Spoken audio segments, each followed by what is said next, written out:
How brutal do you have to be in business? I'll be asking my guests whether the familiar caricature of the ruthless, blunt-speaking businessman is the right one. And the power of a bargain. We'll talk about the secrets of price discounts. Each week, influential business leaders come to Studio 80A in London's Broadcasting House for the BBC Radio 4 programme, The Bottom Line. And now you can see the discussion as well as hear it. And our Open University partners have more information about everything in the programme, details on our website at bbc.co.uk/bottomline. My guests this week are David Roche, president of Hotels.com. Well, my third guest is David Roche, who's president of Hotels.com, which, David, is part of the Expedia travel group. Just run us through the revenue model, how you get paid, how much you get paid for when I book a hotel through Hotels.com. What's happening to the money? Well, we essentially get paid in form of commissions from the hotels themselves, and we have a separate revenue stream from advertising on the site. Together, the sites of Expedia probably have somewhere in the region of 60 million visitors per month, so we're a big media property.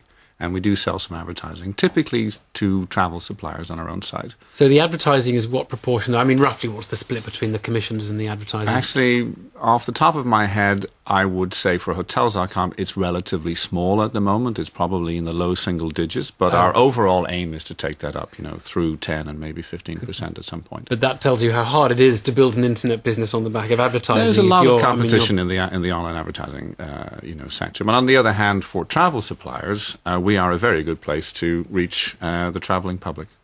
Right. I book a hotel on Hotels.com. How much do you get? Let's call it $200 hotel, a $200 night at a hotel. How much are you getting on average? It honestly varies. I thought what you were going to say. I'm sorry, but it's true. It's true. It honestly varies. The ballpark. Is it $2? Is it $5? Is it $20? Or no. If you were to compare it to the air market is one where there is quite a lot of volume, but the commissions are very, very low. The commissions are rather better in the hotel market, and the essential reason is that the hotel market is very fragmented. So because of the fragmentation of the hotel market, no individual hotel or indeed even a group of hotels is responsible for a large enough chunk of the market to have that kind of negotiating power against a big intermediary. And Hotels.com is just that, a very big intermediary selling billions of dollars worth of hotels. It's tough at the top, but is it right to be tough at the top? The television image of business is a rather macho one. Alpha males barking orders in no-nonsense fashion. Is that a realistic picture? Sure that everybody sings on the same sheet. David, do you bark at people? No, I'm not the barking type. But what I think is very interesting about, fear in business is in certain businesses at certain times and for certain periods, it works. That right? I think that must be the case. Because, fear motivates people. And there is something, I think, uniquely depressing about that. And I think depressing in the sense that business owners, for example, professional business owners or investors, will tolerate that their chief executive or their COO is such a person. And, who is feared. Oh, yes. Yeah. I'm so glad you said that, because I was scared you would all pretend that there's never any case for it. I think it definitely has a cost. So, talent has options. Absolutely. They will walk. And if creativity is important to your business, fear stifles dissent. So if you needed kind of any sort of democracy of ideas in your business, and it's all about what the boss says, you won't have the best ideas, and you won't prosper. So when is it you want to have the chief executive barking at people, and when does that management style have its place? Market. We're lacking talent. So if you're not able to, and if you're wondering what you can do in public, when you've got what our American friends call a town hall, I think you can be passionate and inspire people, or you can passionately scourge people. And I think most of us would rather, we were hanging our hats as leaders on inspiring people rather than scourging people. Now, we all like a bargain. No wonder then that we're offered deals and discounts all over the place, and never more so than during a recession. So let's decipher the wonderful world of discounting. And I particularly want to ask, do they sometimes put the normal price up in order simply to be able to discount it? David, I have to start with you on this because, as it happened, yesterday I got an email from your company offering me exclusive access, early access to your sale. Now tell me about this sale. Are these really discounted prices, or are these prices that have been kind of managed in some way? Yeah. No. I can't say what other retailers do, and it may be possible that other retailers put up prices only to take them down again.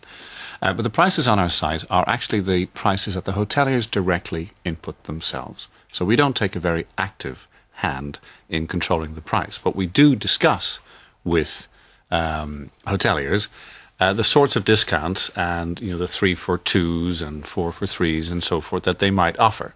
And we work with them on a promotional calendar basis so that their discounting matches the seasonality of the shopping habits of customers. So the discounting in your case, though, this is really the important distinction I want to get at. Is it about supply and demand? Is it saying we've got so many rooms, we need to cut the price in order to get customers out and to fill the rooms? Is that what it is? Or is it a sort of a marketing thing in which you're trying to persuade us that we've got a discount because you observe we like buying discounted products and we don't like paying full price? Well, look, I think if you stand back from the market, we think that at any given market conditions, about 20% of all customers are what we would describe as value buyers. So there's a distinct segment out there that will only buy on a deal.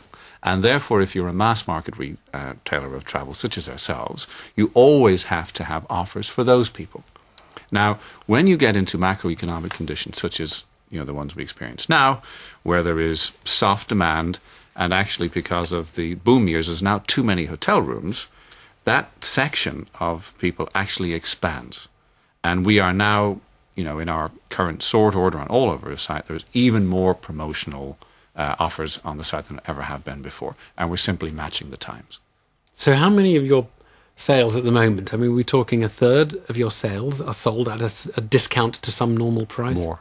More? I would say that we are running between 40 and 50% of all the inventory we are now selling are sales which are attracting some sort of a discount.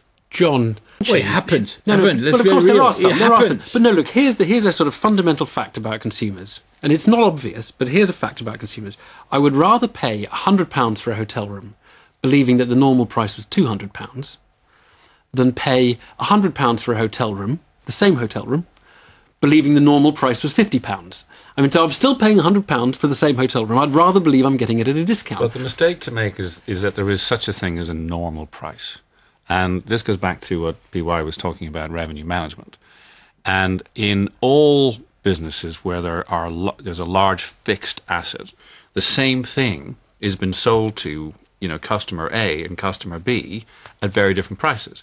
Now, we're all familiar with airlines such as an EasyJet, where the price is for a June flight, the price is £50 in January, but it's £250 if you book it in May. Okay. Now, nobody accepts that they go into the supermarket and they buy tea for £1 today and £2 tomorrow. But the paradox of revenue management is it's better for consumers. Consumers get cheaper flights. They get cheaper hotel rooms as a result of the owner's ability to revenue management. So the next time you're walking down an airplane, don't envy the people in business class. Thank them. They're discounting your seat. No, I'm sure that's absolutely right.